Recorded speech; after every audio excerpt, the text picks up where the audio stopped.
This is the Bates Bobcast, our weekly podcast where we take a look at the week that was in Bates athletics.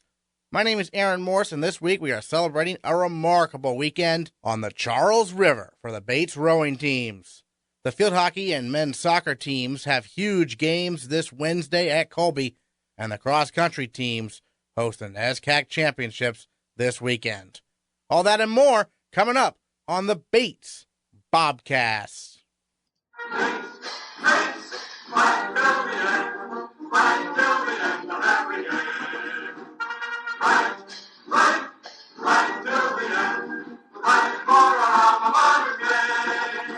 It was a banner weekend for the Bates rowing teams.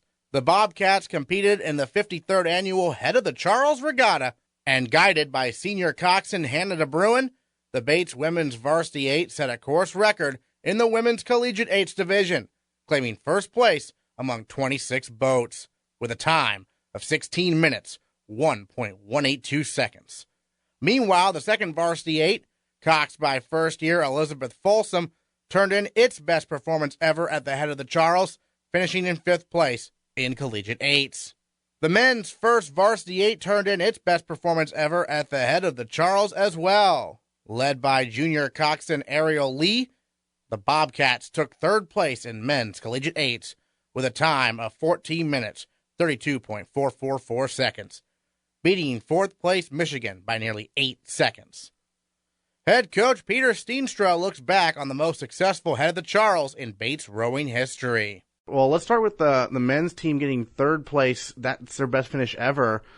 And they beat Michigan, which, I mean, that must be a pretty proud achievement, huh? Yeah, it is. Michigan has been a perennial powerhouse club out of the Midwest for quite some time now. So that was fun to see that, and it just justifies the work that the guys have been doing. Ariel, I mean, she obviously guided them down the course as a coxswain. What have you seen from her during her time here?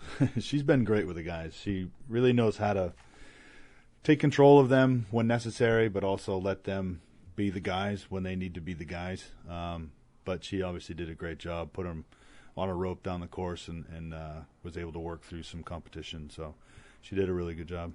So from your point of view, were you at the finish line to greet them, or how does that work? Yeah, I was down there near the finish line, just before. So after the point where they come out of Elliott Bridge, that's where I was standing. So they have maybe 500 meters to go at that point. And I just sit there and watch and see who comes out and what they look like when they come through. And all of our crews were looking really good and sharp. And when they're sitting up like that and you can see a real energy in the boat, even from across the river, you know that they've had a good race. I understand it was perfect course conditions. Lots of course records were broken. What made it so great? What made it great was very warm conditions over all of October, which provides warm water. And so warm water, the boats are going to go a little bit faster. Very little current because the water is so low. And there was a nice little tailwind for the second half of the race course, that there was a bit of a tailwind. So everyone felt real good going into the last mile.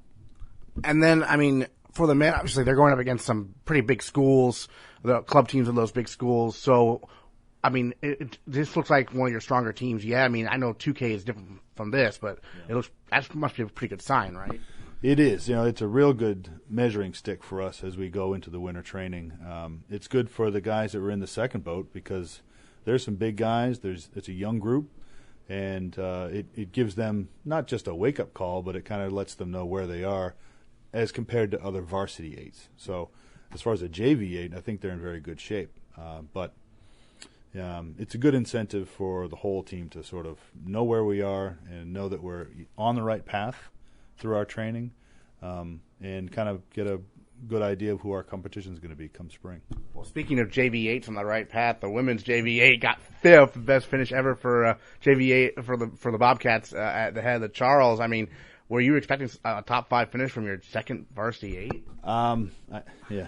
It's hard for me to kind of boast that I saw this coming, but I will say that it was about 2 weeks ago I told the group that I think we have 2 crews that can be in the top 6.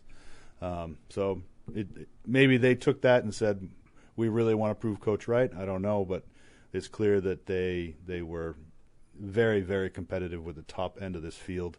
Only a couple seconds behind Ithaca's Varsity 8, 4 seconds behind the Williams Varsity 8. I mean, that is showing some impressive speed, and we still have people abroad that are going to come in and be a part of this mix. So it's very exciting. Right, it's not even the full strength of the Bobcat crews. Your first-year coxswain, tell us about her. She obviously navigated the course really well. Yeah, Folsom, she knows what she's doing. She may be a first year, but she's a pro. She's a bit of a veteran, so she has an idea of how to get down a course.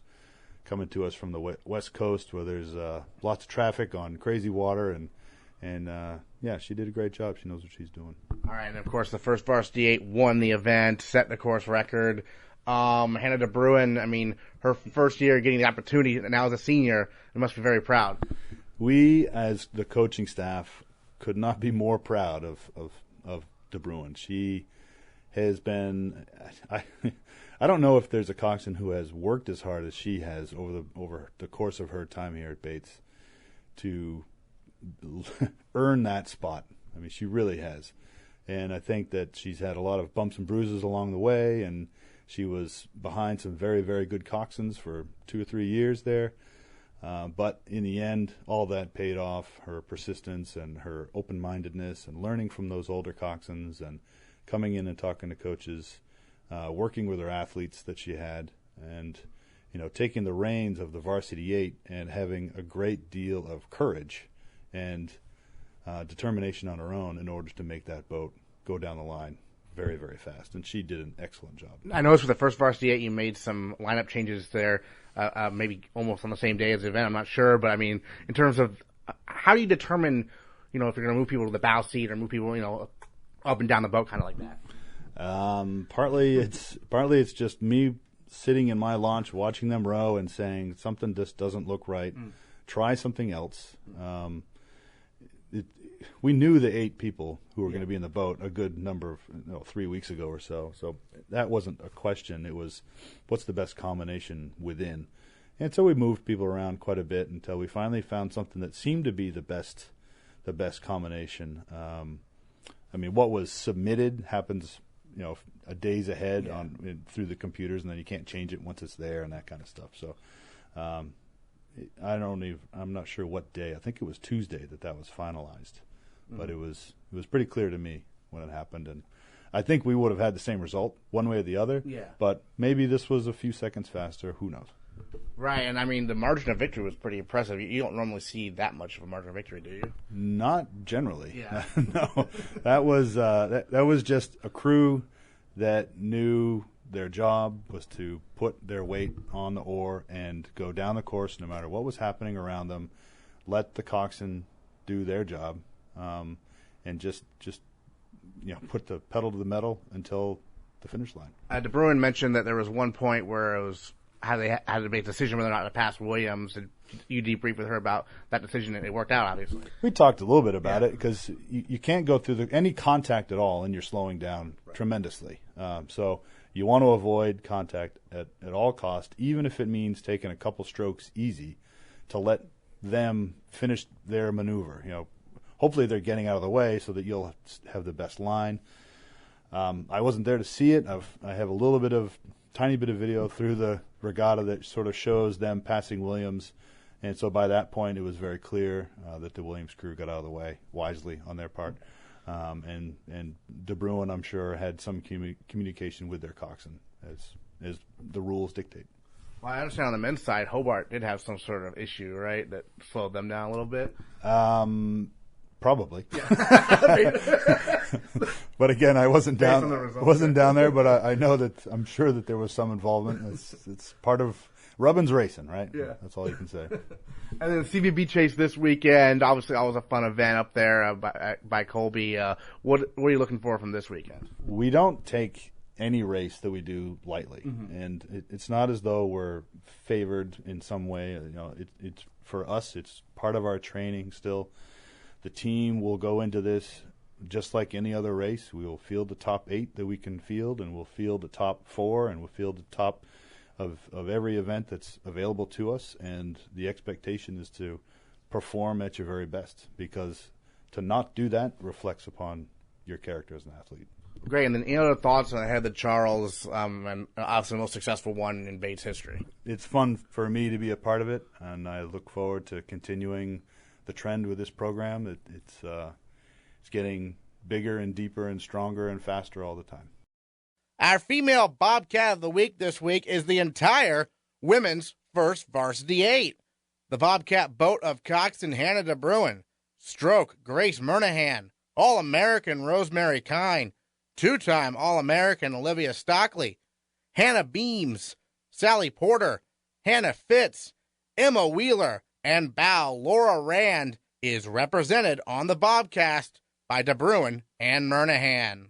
What a race it was. First of all, Hannah, I know it was your job to navigate that course. Obviously, it went perfectly, ideal conditions. Tell us a little bit about the race and how it went for you. Yeah, the race was actually a blast. So the conditions were ideal, having a slight tailwind with no current.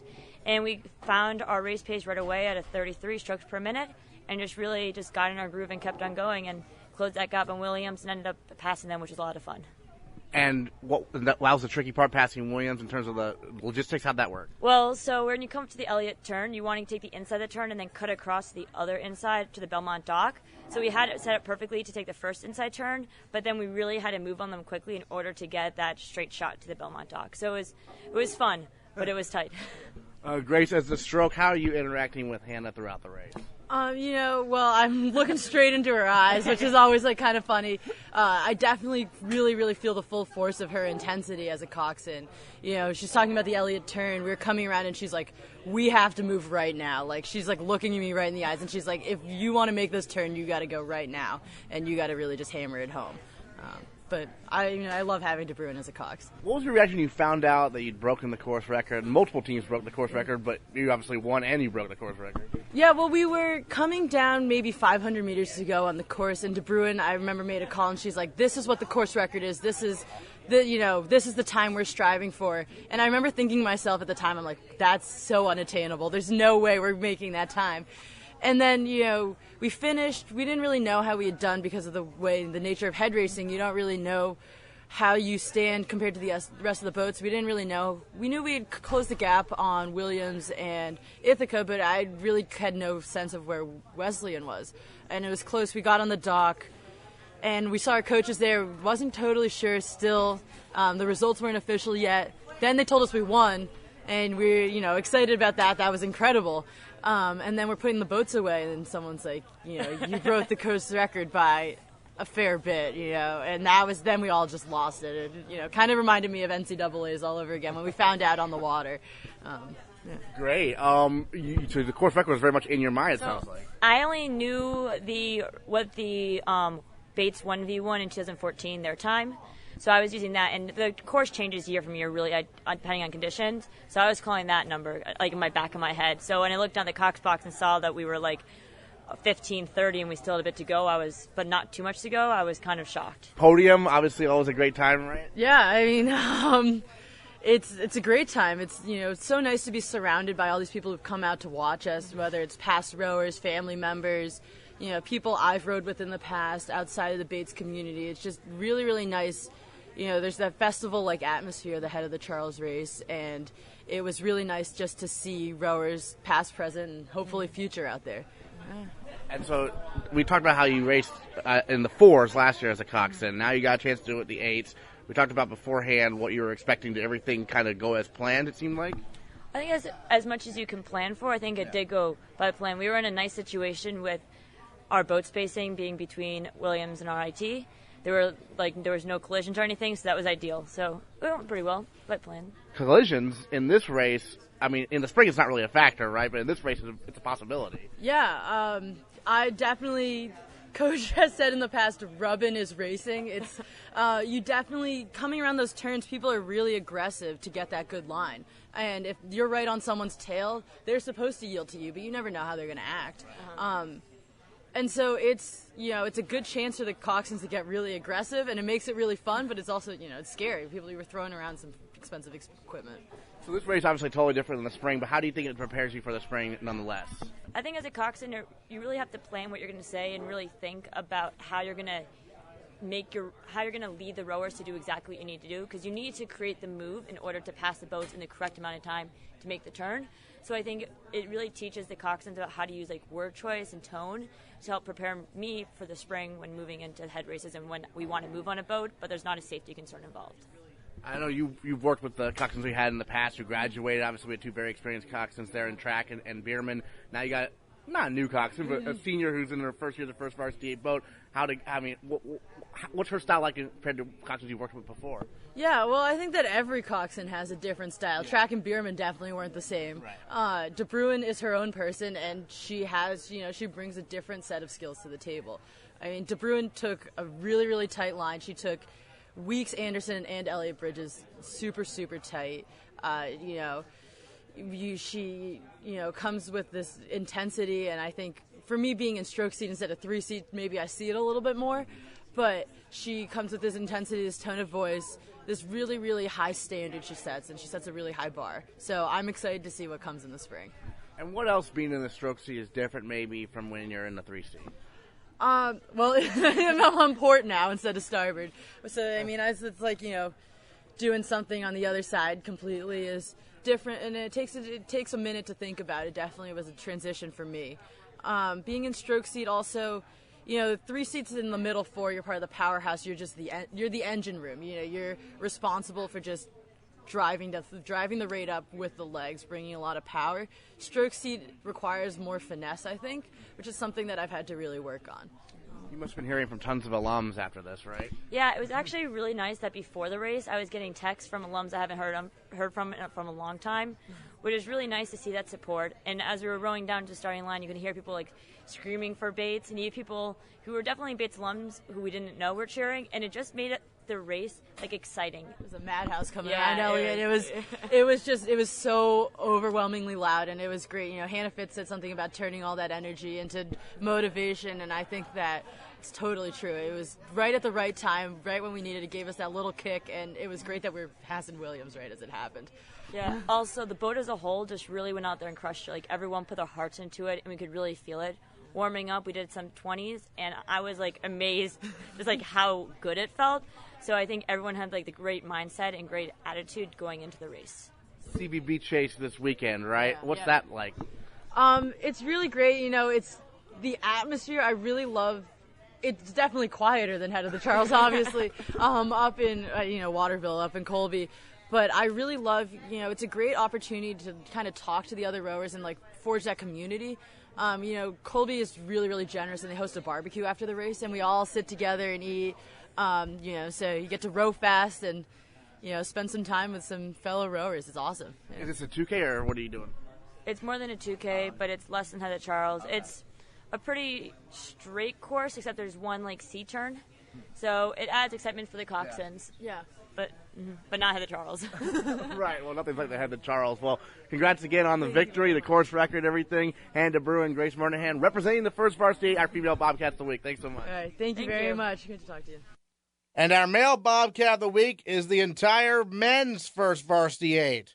The Bobcat boat of coxswain Ariel Lee, stroke Kyle Schlueter, Roderick Pratt, Eric Jordan, Quinn Hayward, Quinn Gardner, Daniel Sparks, Mats Tarish, and bow Josh Bilchek is represented on the Bobcast by Lee and Schlueter. First of all, first Varsity 8 coxswain, Head of the Charles, navigated through third place. I mean, you must have been thrilled with that result. Oh yeah, it's like it was amazing. I think the really interesting thing about Head of the Charles is that you don't know what place you're at when you're rowing. It's because it's all based on time, so you're just going after it, doing the best as you can. Of course, obviously the rowers are pulling this, and then we're on the land, and someone's like, unofficially, you're third right now. We're like, what?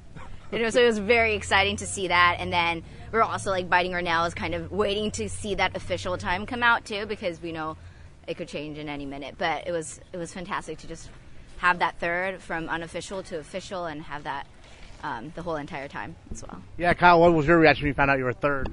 For us, we were going in, last year. I know the men's Varsity 8 got, the top 10, and as a whole group, we really wanted to get top 5, and then coming off the water and having our assistant coach, Lizzie come over, and she's like, "Hey guys, you're unofficially top 3." We were kind of ecstatic. We wanted to keep our cool, but deep down we were little kids inside, and going in there with aspirations for top 5, and then finally getting top 3 is, it's a huge stepping stone for our program, and I couldn't be prouder of everyone in the boat and on our team, and without other guys pushing us, we wouldn't be as fast as we are now, and we have a really strong senior class, and we hope for the best in the spring too.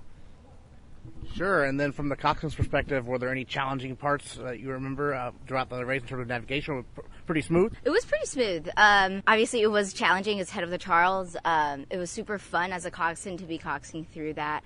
The course the turns was wider than I expected. Obviously, I did my best. I actually had a pretty nice course for the last, so there's 6 bridges. 5 bridges was pretty smooth. The one bridge, Weeks, was a little bit wider than I want it to be, but we, I think, made up some time for the last Anderson and Elliott. I kept a pretty tight and fun course at the end, so that was pretty exciting.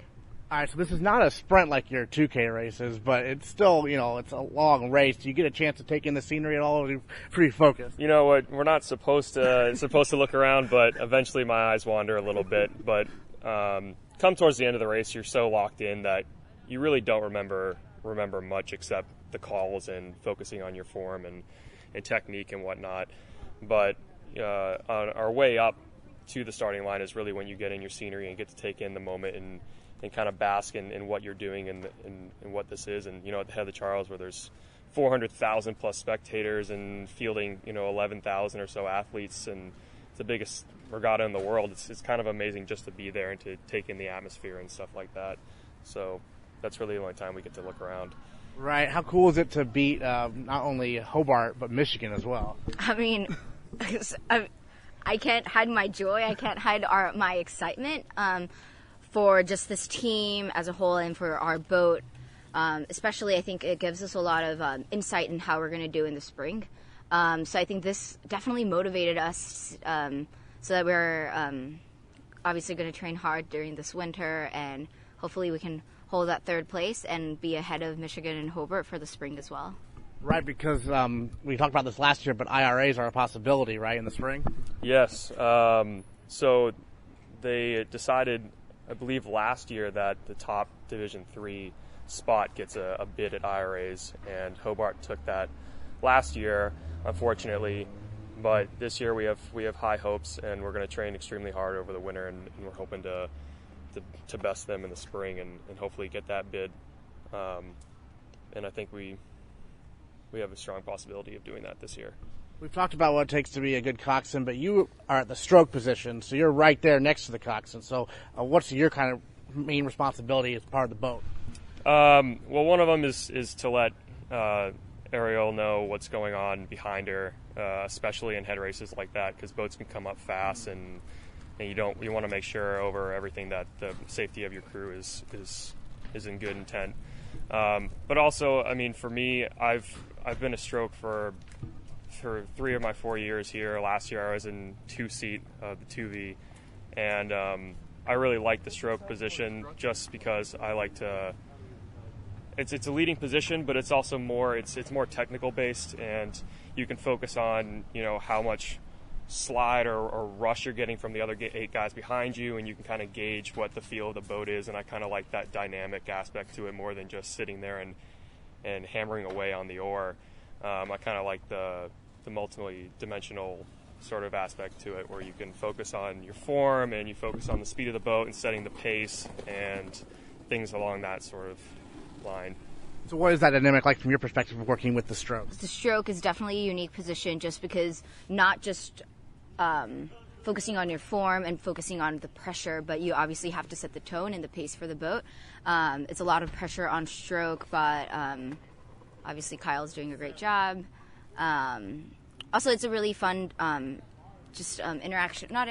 relationship to have with the stroke and a coxswain, because as a coxswain you're communicating with the stroke the most, asking how it feels, asking what the boat is feeling like right now. So that's obviously a very unique position that Kyle and other stroke has in another boat. Following up, just kind of your origins of when you started doing what you do. When did you start becoming a coxswain, like in high school or even before that? Yeah. So obviously I'm pretty small or short, what other people can say. Yes. So actually, it was even before I went into high school. I was looking at boarding schools, and I was at Kent School, which is a very good rowing prep school, and my tour guide actually was a rower, and she's like, "Oh, you'll be a great coxswain. You're short." And I was like, "Okay, good." I always liked playing sports, but obviously my height has never been a positive aspect of playing sports. So I was like, "Okay, I'm gonna try it out. I'm pretty bossy. I know I have a big voice. I think this fits well." So my freshman year of high school, I tried coxing, and then obviously it turned out great. Stuck with it for now 7 years. This is my 7th year, so it has been a very great experience for me, especially just being in a sports team with my height, with my size. It's a very unique position that I can only experience, so it's been great. I mind if I ask, what's it like coxing the guys, as a woman, kind of that dynamic sort of? Yeah, I coxed the women 5 years, and then this is my 2nd year coxing men. Obviously, it's very different. How so? Not really sure. You just have to feel it. The men, they're more power focused, so it's really easy to just use words and use tone of voices to really rally them up and get them hyped and get them excited about rowing, which is very interesting from the women's sides, because I think the women's sides, they really focus on the specific words that you say, I think they're very more technical. So that has been a very interesting switch. I think I already got how to cox a men's boat, hopefully. But it's been a great experience. The switch has been a great experience as well. Great. When did you start rowing? Well, in high school I played basketball and lacrosse, and I really didn't even know what rowing was until junior year of high school, when I was looking at colleges, and I was walking around, and I would do the tours, and short guys would come and pull me out and be like, "Hey, are you rowing or not?" And I had no idea what he was talking about. And then I went back home and I looked into it, and I did a learn to row near a town near me, because my school didn't have a rowing program, and which was weird because we lived on the water, and I'm from a small town just south of Boston. So there were tons of crews and rowing programs around me, but my school just didn't happen to have one. And so I tried out, and my instructor actually said I had potential, and he referred me to a club up in Cambridge area, which is CRI, which is Community Rowing Incorporated, and it was one of the biggest clubs in the nation. And that's how I'm pretty familiar with the Charles area, because I would row on it every day. So I would drive about an hour and a half from my school up to Cambridge, front and back. It was like a 3-hour commute every day. It was pretty costly. I would get home at like 10, do my homework, go to bed around midnight, wake up, do it all over again, pack a lunch in my car, and go 6 days a week. But it was worth it. I made a lot of friends, took me pretty far, and we were very, very successful that year. And I did 2 years of rowing in high school, junior and senior year. And CRI is a very, very big program. It's very, very competitive. So much of what I learned there I now take here, and I couldn't have asked for a better experience there. And I think the experience here is a lot different, but I'm glad I traded this sport or my other sports for this sport, because it's definitely resonates with me a lot more than the other two. The football team fell to Middlebury 43-14 on Saturday. First-year quarterback Brendan Costa ran for 131 yards and threw for 141 yards and 2 touchdowns for Bates. First-year Jason Lopez and junior Marcus Ross both recorded touchdown catches. Head coach Mark Harriman looks back at Middlebury and looks forward to the CBB series, getting underway this Saturday at Colby. Well, first of all, Coach, obviously, on Saturday, Middlebury was able to rack up some yards with a multitude of quarterbacks. I know their starter got hurt. Is that tough for the defense when you've been scouting this one guy the whole year, then another guy comes in who's maybe a little bit different? Yes, but to be honest with you, there's a significant difference between Middlebury's starting quarterback and anybody that came in after him. Again, he did a really good job early in the game and made some big plays for them. And, once they had that kind of under their belt, they were able to run the football a little bit on us. And the scores after that were, for lack of a better term, probably didn't matter much. So, we not taking anything away from those guys. I just think obviously there is a big difference between the starter and a backup at any program, but especially theirs. And obviously, from a coaching perspective, if a team, if your team falls behind early like that, what's your message to them on the sideline, kind of, because it can be tough, when you're down like a couple touchdowns early on in the game, like. Yeah, well, you got to keep swinging because again, we've been in games like that in the past and had an opportunity to come back and win a game it can change really quickly. We are in a position right now where we just got to keep hammering home the message of doing what we do. And when I say that as groups, but also as individuals. And I think there's what things happen when things start going south a little bit. And sometimes guys start doing their own deal, and that's and getting away from their fundamentals, and then that can hurt you even more. A guy tries to make a play doing something that probably is out of the scheme and ends up hurting it more than helping it. So right, because I guess guys can it's good with good intentions, right? They're trying to make something happen, but you got to stay within the game plan. Right, absolutely. And even within the game plan, because the game plan can change depending on but it's more about staying within what their role within the the offense or the defense or the special team snap is. Brendan Costa, first-year quarterback, looked like he developed a good connection with a couple different guys. He had the touchdown pass to Marcus Ross. Obviously, that's a process, too, with him, getting familiar, I guess, with his teammates, sort of, right? Yeah, and it's a couple of things. I think it's understanding different guys run routes differently, even though it might be the same route. There's obviously nuances within that. It's also, I think, his understanding of taking what the defense is going to give him in the pass game and not necessarily always trying to just stick something in there that might have been his first read, and that's just experience. As he gets more experience and more comfortable with the reads both in the run game and the pass game, it's just he's going to continue to improve. Ross specifically, a guy who caught a touchdown last year, I remember against Bowdoin in that victory, got his first touchdown of the year there against Middlebury. What have you seen from him as he's kind of developing?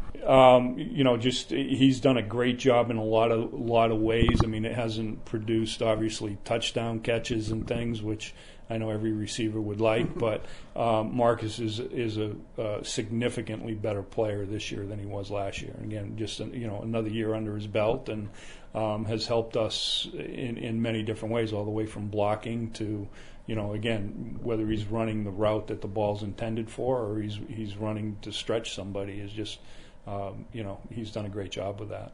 How's the team doing health-wise? I know Frank was involved again, this week. How's everyone doing? We're beat up a little bit, it's part of the game. We've got always the mantra that guys, next man in's got to step up and get it done. And we had Josh Gendron had to come in and play center for us on Saturday. So there's a lot of guys. You see the obviously the skill guys and the marquee guys to a certain extent when they're not in there, but there's a lot of guys that are involved and have had to really step in. Kevin Claflin actually had to play outside linebacker for us on defense, so it's where we are, and you just got to keep moving with it and try to get those guys as familiar with the position they're going to play as you can. All right, well, the CBB starts this week at Colby.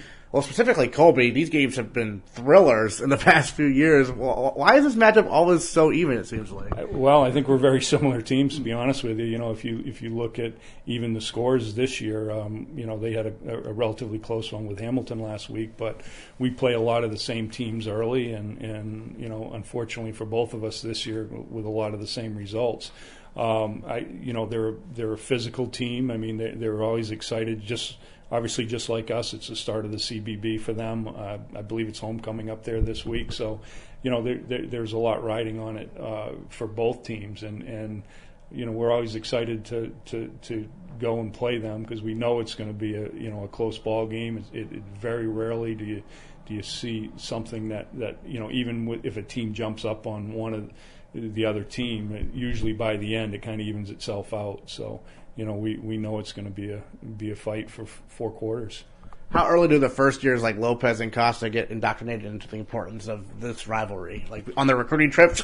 Yeah, I think so. I mean, I think we've impressed that upon our guys, and it's part of, you know, one of our team goals at the beginning of the year is to, obviously to win the CBB, and so they've heard it. I think until you experience it and go through it, it's hard to understand the type of rivalry that has, you know, developed with both Colby and Bowdoin, and it's something that, you know, again, our guys look forward to, especially in a year where obviously things hasn't gone the way we'd like them to go so far. We still have an opportunity to go out and for this group to do something that I believe has only been done once in the modern history of the CBB, and that's win 4 straight. You know, it would be a very great tribute to our senior class, and obviously something that, you know, we would like to keep the trophy here. Yeah, those seniors must be really excited because, I mean, they've won it outright each of the seasons. Now they get a chance to finish it off, huh? Yeah, no, absolutely. So, you know, we'll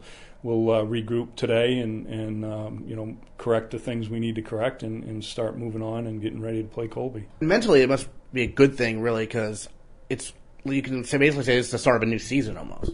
Yeah, I mean, we're very fortunate. I mean, there's not a lot of college football teams in the country or even conferences where you have these types of, you know, mini rivalries within. And as I said, you know, irregardless of whether you're having a good season or you're struggling, it's nice to have that built in. Any other thoughts on some guys who maybe stood out on Saturday who you're looking to see perform again this weekend? Well, I think, you know, if I look at some of the guys that we tabbed as coaches yesterday when we did our, I mean, you mentioned Marcus. We felt he had a very good game. Obviously, Justin Foley punted for 43-yard average. I thought Zach Doyon did a really nice job, both offensively in the snaps that he got in there. Ty Baum as well caught the ball, made some nice catches there, and Zach also did a great job on special teams, both running under kicks and with some of the protections things. Ty Harrington played a very solid game at defensive end. So, you know, we had some guys that did good things. I mean, we just obviously, you know, we've got to clean some things up and as I said earlier, move forward. All right, looking to put it all together this weekend. CBB starting at Colby, then home against Bowdoin the following Saturday. Coach Mark Harriman, thanks so much. Thank you. The men's soccer team defeated Middlebury 3-0 on Saturday. It was an extra special win because it was senior day at Russell Street Field, and seniors factored in all 3 goals. Senior captain P.J. DiBenedetto scored twice, first on a penalty kick. P.J. DiBenedetto is going to be the penalty taker. 5'10", 186-pound senior from Buffalo, New York. He right foots it. It's a goal! Let's go, boys! And in just the 3rd minute on the PK, DiBenedetto puts Bates ahead 1-0. Then on an assist from fellow senior Nate Merchant. Munoz once again to take the corner. This one a little higher toward the corner, punched away, still alive though, across the goal mouth, and it's a goal! It's DiBenedetto again! Senior captain Max Watson scored a goal as well, and we caught up with DiBenedetto and Watson after the match. Well, right after a victorious 3-0 senior day for the men's soccer team, we got a couple of seniors here who scored some goals today, PJ DiBenedetto and Max Watson, and we'll start with you, PJ. 2 goals on your senior day. You normally don't play a position that's, offensively inclined, but what opened up for those 2 scores today for you? Yeah, so the first one we had a penalty kick opportunity, just put that one away in the side net. The second one was off of a throw-in, off a set piece. We always try to make sure we work on those in practice, take those really importantly. It just happened to drop to me and just put it in the back of the net. So just very fortunate to get 2 of those goals in. How special is this for you as a senior to get 2 on your senior day here? Yeah, it's big. It was a good team win for us. It was good for us seniors to put all this work in for 4 years and get a nice win against Middlebury like this. But we still got 1 more game left, so we're looking forward to that. Want to get that win and make sure that we can get ourselves in the playoffs. So we're looking forward to that. All right. Well, Max, take us through your goal. I think it was off another throw-in, the same as PJ's. Balls bouncing around, and when you're in the box, our coaches have always told us, just put it on goal. And so that ball dropped to my foot, I put it on goal, and good things happen. How cool is it as a defensive player to get a chance to score like that? Yeah, I think we talked in our earlier interview. When I get the chance to go up for set plays, that's the only time I really get to think offensively. So when I have my chances, I like to take them. Nice little trophy you get, huh? This is a nice rivalry. We'll describe the rivalry with Middlebury, your experience over your 4 years. I'd like to say that it's a special rivalry, but to be honest, I think that every team we play in this conference is tough. So we came out and approached this game as we'd approach every other game, and to have some hardware at the end obviously is nice. Head coach Stewart Flaherty is thrilled with the win, but Bates has more work to do. The Bobcats must beat Colby this Wednesday to make the NESCAC tournament. That might be the best game we've played all season, and to do that at this time of year is very reflective of where they are as a group. We'll get into the game in a second, but the Headley Reynolds Trophy, for those who don't know, what's the history and from your perspective? Headley Reynolds was pretty intrinsic in setting up the soccer programs at both schools. But yeah, when I came in here as an assistant in 2010, I was made aware that this is the one trophy other than the NESCAC Championship and the national championships that we play for. And, it means a lot. History and tradition is a lot in sports, and it's nice when things like this fall your way. How cool is it to have 2 seniors get the goals on senior day? It's wonderful. It's wonderful. It's more important that we got a win for them because that's what they wanted. And, I think as a group of coaching staff and as a group of players, what those boys have done for the program on and off the field for 4 years, we owed them 2 good halves today, and we owe them 2 more good halves on Wednesday because they have done things that I could sit here for hours and still not cover the depth of their impact on the program, on the field, off season, locker room, and they deserve days like today. Sure. Well, Wednesday win and you're in. How exciting is that opportunity? Yeah, it's exciting. We go into every game. We'll watch the other team. We'll watch our game. We'll make a plan and we'll get up there to bring energy and put the game plan out in action like to have today and win it. And then if we do, it's not another game. It's a whole new season where everyone starts from scratch. But that's there's some work to do between now and then. The field hockey team beat Southern Maine 4-0 on Thursday and jumped out to a 2-0 lead against number 2 nationally ranked Middlebury on Saturday. But the Panthers rallied to win 6-3. Just like men's soccer, the field hockey team must beat Colby on Wednesday to make the NESCAC tournament. Senior captain Sydney Beres scored a goal against USM and Middlebury, and she updates us on where the Bobcats stand. You had your senior day the other day against Middlebury. I know Danny was doing the pregame ceremony. People were it was pretty emotional, wasn't it? Yeah, it was really emotional. It was crazy that this day was actually there. When I was younger, when I was a freshman, I always remembered it being senior day and how special it was for those seniors, and it was definitely a really big moment to reflect back on when I was getting recruited and when our team was in a completely different position. So it was definitely a day of reflection and a day of looking back at all the hard work that all of the seniors have put into the program. I imagine you were probably one of Danny's first recruits in there. So what was her message when she was recruiting you? She said that this is going to be a changing program and that we want you to be a part of that. And that definitely stood out to me. I knew that Bates at the time wasn't at the top of the NESCAC, but I saw so much hope and so much work that was going to go into this change.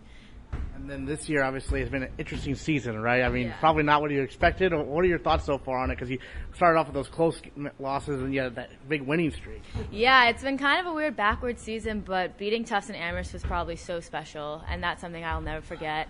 Even with Middlebury, being neck and neck with them was really a big step in our program, but at the same time, we want more and we're hungry for more. It seemed like that Middlebury game, your goal put you ahead 3-2, and then that Middlebury was I guess, I don't know, what do you think happened there? Yeah, the goal was exciting. That's the first time I ever scored against a NESCAC team, and having it be Middlebury was really a really special moment, but at the same time, we kind of crashed after the 3-2, and after they kept scoring, we kind of broke down a bit. I think that it was a really big learning time for us. I think we learned that we need to finish a game. We need to be 100% at all times. So I think people are ready for Colby, and people want to win, and people want to keep going. So I know it's not over.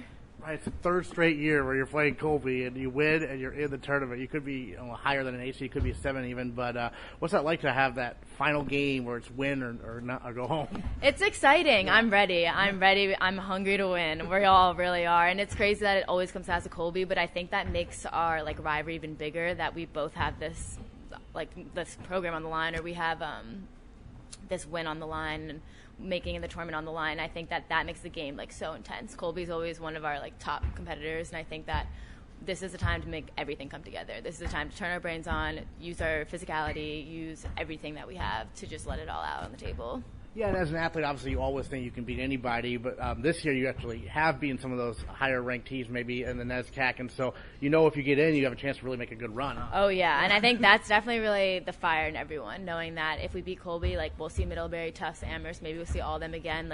We don't know what happens, but we know that we can beat them all. So I think that's also really driving everyone to go all out on Wednesday, because we know that once we get through Wednesday, it could really go all the way. And as a senior, how proud are you of the future of this program? Because it looks like it's pretty strong, doesn't it? Yeah, I'm really excited. I'm really, really honored to be a part of it, and I can't wait to see what everyone else does. I think it's going into a really upward direction, and I'm so excited to be watching when I'm at work and to still be involved. Great. Sydney Beres, thanks so much for the field hockey update. Good luck against Colby on Wednesday. Thank you. It's a big weekend for the Bates Cross Country programs. They host the NESCAC Championships at Pineland Farms. We preview the action with men's co-captain Ben Tonelli and women's tri-captain Mary Szatkowski. Mary, hosting the NESCAC Championships, got to be pretty exciting, right? Because the last few years you've been going different places.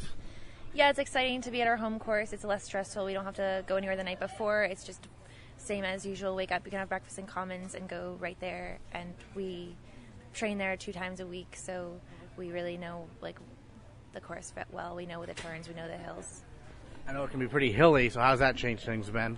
Yeah, I think our team is really suited well for the hills. Like Mary said, we train there constantly, so that's kind of what we're suited for. And in the past, it's been on flat courses, so I actually think that's a really big advantage for us being on the hills. Have the coaches pretty much kept you isolated from the logistical aspects of trying to host? We've heard a little bit about it. Yesterday, the whole team kind of went together and put all sorts of safety pins together for the other teams, but mostly it's just the coaches taking care of it, and we're just think about running, not about the logistics. Team's having a great year. As one of the tri-captains, what's kind of your extra responsibilities, perhaps? We just try to keep everyone motivated and happy, and behind the scenes just help Jay with some logistics with practices and keeping the locker room and stuff like that. So you're one of the captains for the men's team, and so extra logistics work for you as well? Yeah, it's actually pretty good. We share a lot of that load with the rest of the seniors, and there's a good input about training cycles and plans and what we're going to do. And so I think it's good to kind of have more of an input on it this year in comparison to previous years. And so how do you think the events leading up to the NESCAC Championships help you prepare for it in terms of, I know obviously it's the stiffest competition you're going to face so far this season, right? Yeah, so we've raced against a couple of the teams that are going to be running this weekend, but not all of them, especially our main competitors, Middlebury, Williams, and Amherst. We haven't raced yet, so we haven't seen them race yet. But generally, we've raced against some of the other teams, so that'll be a good advantage for us. On your end, obviously it's new competition as well for you too, right? Yeah, we haven't seen a lot of these teams, but we've seen them in years past, and we don't do too much thinking about which team is what until the day of. Maybe Jay will tell us who to watch out for, but mostly we just do our own thing and then see, hopefully we do better than them. Pretty high finish last year, right? Yeah, last year was the highest we'd finished in a while, definitely in my time at Bates, and we were really excited about that. Last year we beat Middlebury, which was huge. We hadn't beaten them before. Our assistant coach has made comments before, if we ever beat Middlebury, that's it. So we're really excited about that, and I don't really know what their season is like. Would that be cool to do again? But we're not expecting. I don't know. We'll see what happens. Yeah, for sure. How excited are you about the men's team? Because it seems like you're having the best year, perhaps, of all 4 years you've been here. Yeah, we have a really strong team. I think the region has shown a few gaps, so we're just trying to fill in and stack up against some of the other teams that traditionally we wouldn't be able to compete against. We have kind of a rough history at NESCAC, so this year we're hoping to really turn it around and get momentum building for regionals. And we try to talk about going to nationals, but that's always the kind of the end goal here at the end of the season is to really make our case for why we're deserving to go. Ryan, being at home obviously goes a long way towards helping with that, right? Yeah, so a lot of these teams that I've seen all the years that I've run here on this course, usually teams go out, they kill themselves, it's a hilly course, and they really just hit the wall early. So our training is really set up so that we can try to race over the back half of the course. And so that's what we're going to try to do, just wait and be patient and then just kill them in the last couple of miles. Next time on the Bates Bobcast, we'll tell you if the football team's quest for a 4th consecutive CBB title is off on the right foot. Plus, we'll update you on the postseason hopes for the soccer, field hockey, and volleyball programs. All that and more next time on the Bates Bobcast. Bates,